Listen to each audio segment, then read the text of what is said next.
So, have you ever caught yourself saying, I'm going to do this meditation stuff later? First, I'm going to get a job, or maybe I'm going to have a little bit of fun, and then I'm going to start meditating and dedicate more of myself to spirituality. Like, first, I'm going to have this materialistic arc, and then I'm going to go into the spiritual stuff once I've actually lived my life.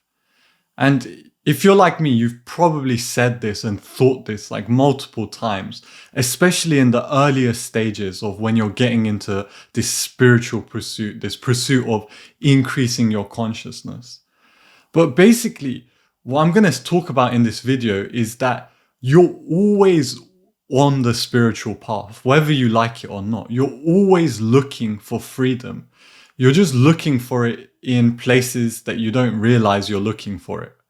And it's essentially kind of like a cope to say that spirituality can be done later. There's no unspiritual thing that you can do.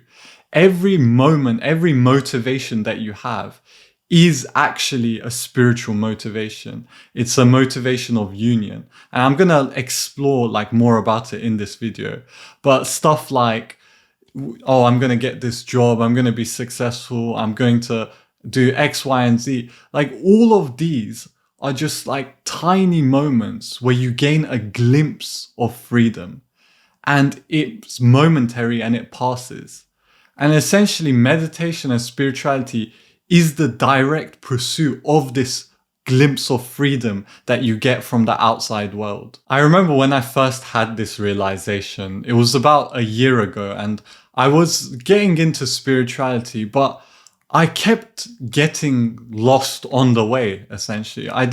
It wasn't my number one priority. I was like, okay, let me make some money first, or let me do this first, or I just kept like getting lost. And I remember I had periods and months where I would just disappear, basically. My mind would disappear.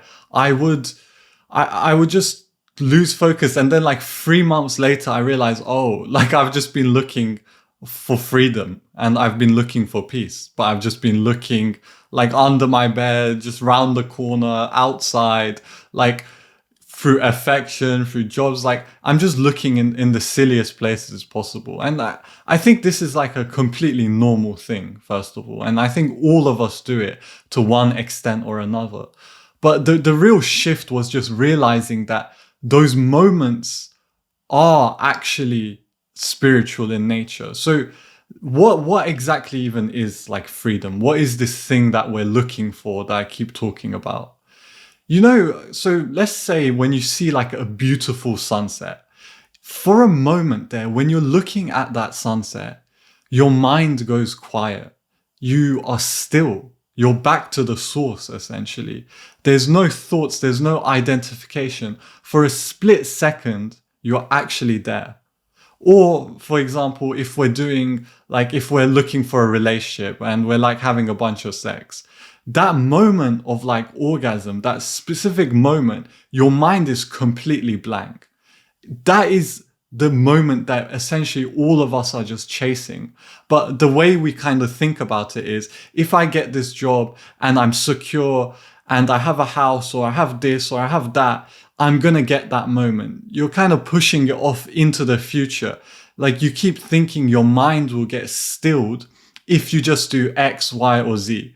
And you just think about spirituality as something you'll do after you get the house, you get the girlfriend, you have a bunch of sex, like all of that type of stuff.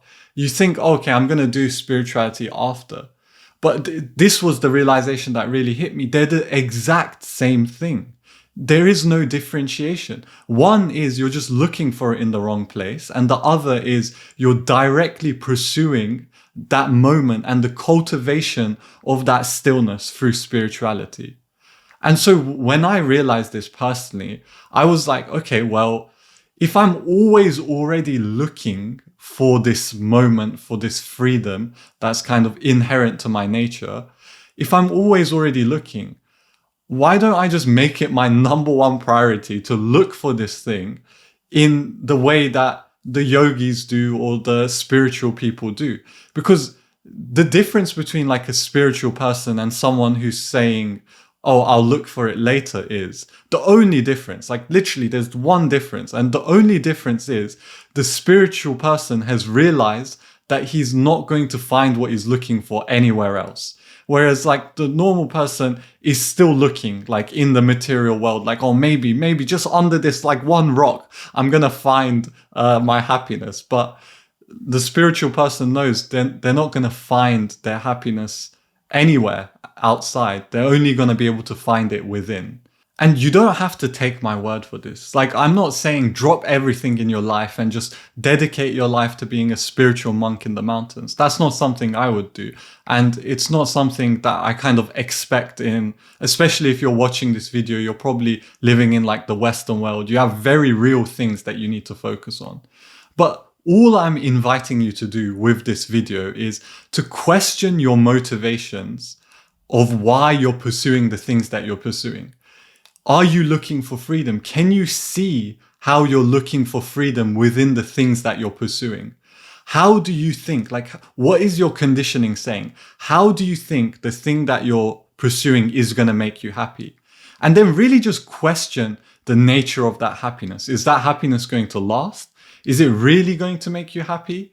And notice when you do achieve that thing, what happens to your mind? Notice in that split second that you achieved that goal that you set out, for a split second, your mind is still. It doesn't have a different objective. It's kind of like, it's like an aha moment in a sense, where it's like you've accomplished the thing like that you set out to accomplish. And for a moment, your mind has no object or no thing in the outside world to focus on. So it's calm and it's relaxed. And then it's a very like split second type of thing. So you have to really pay close attention. And what happens to your mind after? It finds something. So all I'm inviting you to do essentially is to pay attention to these moments. Pay attention to where you're looking for freedom and where you think you'll find it. And you might just notice, or you might get the realization that, oh, damn, like I was looking for freedom in all sorts of stupid places. And you might start taking spirituality or meditation more seriously because you realize the spiritual path is the one of looking inwards, looking into that being, looking into that stillness that you're always chasing, and to actually cultivate that in your day-to-day life. It's like looking within to just bring that feeling up. So eventually that feeling that you're looking for is always radiating. Or it's not even a feeling necessarily, but the experience of being is always radiating your day-to-day life. So just take a look. Take a look at your experience, pay close attention and see what's happening. And we live in a world where it's really, really encouraged, this outward pursuit of happiness. So you might be miserable looking for things out there that will make you happy, but you're going to get praised by it. So this is something to pay attention to as well. Like the more you look outside and the more success you build, the more things you build up, the people around you are going to praise you. Like this world, there's so many different games that you can play, so many different avenues you can get lost in without realizing what you're doing or what your motivation is. Like you can spend years and years and years of your life just looking for things, looking for freedom, like, I don't know, wherever you might find it, traveling, like doing this, doing that. Like there's so many games that you can play essentially to avoid looking within. And look, it's not an easy thing to look within, and it takes like some patience. And if I'm being completely honest, it takes a lot of suffering. Like you have to kind of get bored of all the games outside and realize that all of them just bring you suffering. None of them bring you lasting happiness. And you have to kind of have this feeling of like, I'm sick of this stuff. Like I'm sick of looking in places where it doesn't exist for you to come back. But when you do come back, and you eventually will, pretty much everyone eventually does in one way or another. I don't know if you believe in reincarnation, but I'm agnostic to it. But if that's true, then you've like been looking for this stuff for hundreds and thousands of lifetimes. But even still, within your own life, especially if you're watching this video, you must have resonated with spiritual teachings in some sense.